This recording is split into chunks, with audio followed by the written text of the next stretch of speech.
Avoid these 7 manipulation mistakes to become a master manipulator like Johan Liebert. Manipulating with insufficient information. If you want to master manipulation, you must first learn the basics. And one of those foundational aspects is obtaining information for your manipulation. Information is the core point of leverage that gives you power over others. Without it, you can't effectively manipulate people. You can obviously attempt to manipulate without obtaining information, but that would be a big mistake because it will lead to aimless manipulation that doesn't do anything useful. I would strongly encourage you to understand people first and not try to manipulate people when you're just meeting them, simply because you can't effectively manipulate and influence others if you don't have a core understanding of other human beings. However, if you do take the time to gain information and fully understand the psychology of an individual, it becomes very clear on how you can exploit them, which will enable you to pinpoint on what you can do to psychologically control the target, similarly to what Johan does. In fact, Johan actually does expansive research on Richard before manipulating him in person, which allows Johan to learn about his alcohol problem, the daughter he cares about, and the guilty conscience for what he did in the past. All this gives him the necessary information to manipulate Richard with maximum effectiveness, which essentially shows the importance of studying your targets before manipulating them.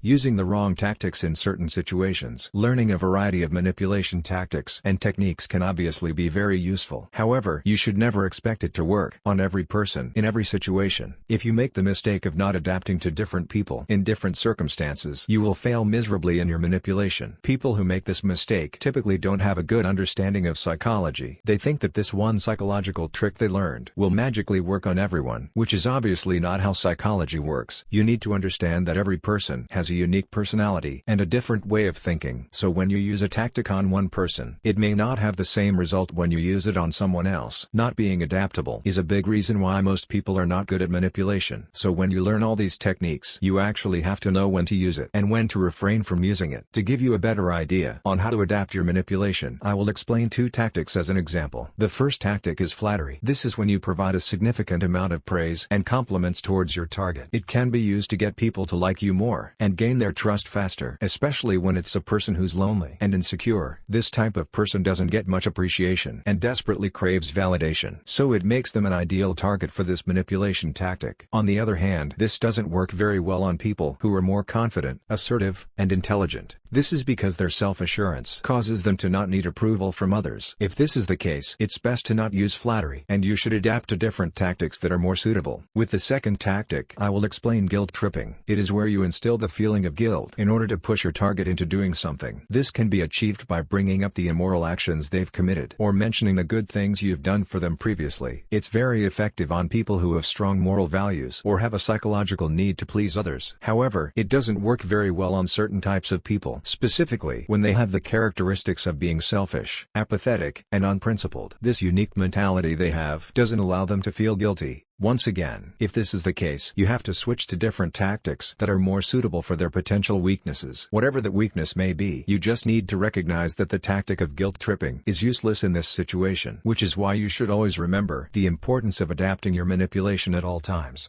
Disregarding how you are perceived. Knowing how people psychologically perceive you is useful for becoming better at manipulating. Unfortunately, most people make the mistake of not considering how they appear to certain people. When you're not aware of how you are perceived, you make yourself blind to social dynamics and actually hinder your manipulation. Also, an important thing to keep in mind is that the way you perceive yourself will typically be different from how other people actually see you. So I strongly recommend to get outside of your own perspective so you prevent yourself from becoming deluded. You have to look at yourself from another person's point of view, then use that perception that you emanate to adjust how you manipulate. There are many different ways on how a person can perceive you. They could see you as intimidating, inferior, trustworthy, friendly, annoying, attractive, etc. Whatever that may be, how you are perceived by a specific individual will often determine the best way to manipulate that person. For example, if you notice that a person seems to be anxious and terrified around you, you can use your intimidating presence to manipulate this person by using fear. Or perhaps a person sees you as attractive and charming. In this case, seductive manipulation will be more effective. These examples basically show the importance of people's perception of you, and simply being aware of these perceptions will allow you to take advantage of it. oversimplifying their psychology. Analyzing and reading people is obviously very important in knowing how to manipulate someone. However, if you have a defective way of analyzing people, you will not gain accurate information. You will just have a false understanding of their psychology and will lead to failure in your manipulation. The big mistake here is making hasty generalizations on people. This is when you're oversimplifying and making assumptions on certain psychological aspects of an individual. The problem with oversimplifying is that you get a distorted view on them as a person. This is because you're just looking at them at a surface level and quickly make assumptions after observing one thing about them. Along with that, you also won't know the context and the important details of this person. It is best to avoid this pitfall to become better at analyzing individuals, and you probably already made this mistake previously without actually realizing it. For example, you could make a hasty generalization that a person who got bad grades in school is unintelligent. This statement can be highly inaccurate because you didn't take the time to learn the context and details of this person's situation. Along with that, intelligence involves many different areas. Oversimplifying a person's intelligence just based on their school grades is a defective way of analyzing. You need to consider the possibility of emotional intelligence, social skills, adaptability, and much more. This is why it's important to not label this person as unintelligent based on this one thing. You need to observe and analyze this individual in multiple areas of their life to get an accurate understanding of their true mental capability. The same thing applies when you're analyzing other psychological aspects of an individual. The main thing to remember when you're trying to prevent oversimplification is to have multiple sources of information, along with analyzing your target over a long period of time, which allows you to verify if a psychological aspect is true. This could be verifying their anger issues with someone, the source of their unhappiness, or a potential desire they may have. Doing this will allow you to get an accurate reading on their psychology and allow you to actually find complex psychological insight that you can use for your manipulation.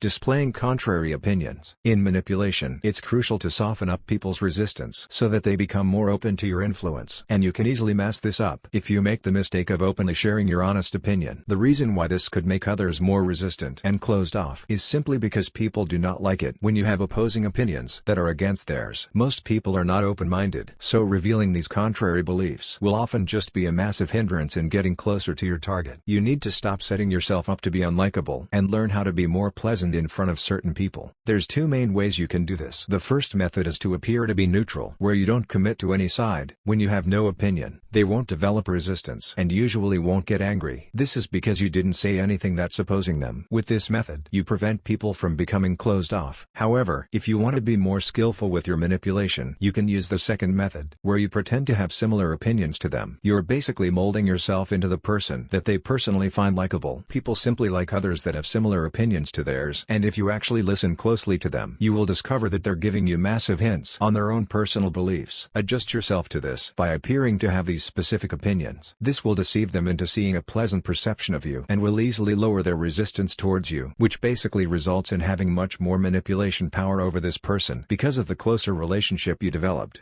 Targeting the wrong person. Not being strategic in who you're manipulating is another mistake that you should avoid. This is because certain people have the potential to cause you many problems or just completely waste your time and effort. The person you're targeting may be too intelligent, have very little psychological weaknesses, or maybe there's simply nothing beneficial to gain from manipulating this person. You can technically manipulate anyone you want if you are skillful enough. However, you should only manipulate if there's enough benefit from doing so, which is why you have to be more strategic in who you're targeting. The ideal target is someone that you can control easily or someone who can be extremely useful to you. For example, if a person has a lot of money, power, and resources, then it would be quite beneficial to manipulate this person into trusting you. There could also be a person who's suffering from loneliness and lack of romance in their life. You can present yourself as the person that fills their desire, which will allow you to completely control them because they have an emotional dependency on you. These are the types of people you should ideally target. And in general, the ones you shouldn't manipulate are ones with massive potential to cause you trouble or are just completely useless. Always identify the people who are easy prey, any person that's useful, and the individuals who are extremely intelligent. Just simply knowing who you're dealing with will allow you to avoid major problems and also gives you an easier time in manipulation. Being too reactive. If you're reactive, it means that you are emotionally responding to others in an uncontrollable manner. This is not ideal if you want to be a master manipulator. If you're always being emotionally reactive to what other people say and do, you're very likely to commit foolish actions such as unintentionally causing conflict or behaving in a desperate manner. You need to be more calculating on how you respond to every person. Essentially, when you know how to control the way you respond, it becomes significantly easier to manipulate people. In order to stop yourself from being emotionally reactive, you need to practice identifying your emotions at all times, which means you need to label the underlying feelings you have. Then evaluate if your emotional response is actually useful for this situation. In most cases, your emotional impulses are not useful, and once you're aware of this, you can mentally choose to not act on your emotional impulses. Instead, you strategically choose to respond in a way that's more beneficial. For example, if a person has an outburst of anger over something, you might have a natural impulse to become angry as well. But if you mentally identify this emotion within yourself,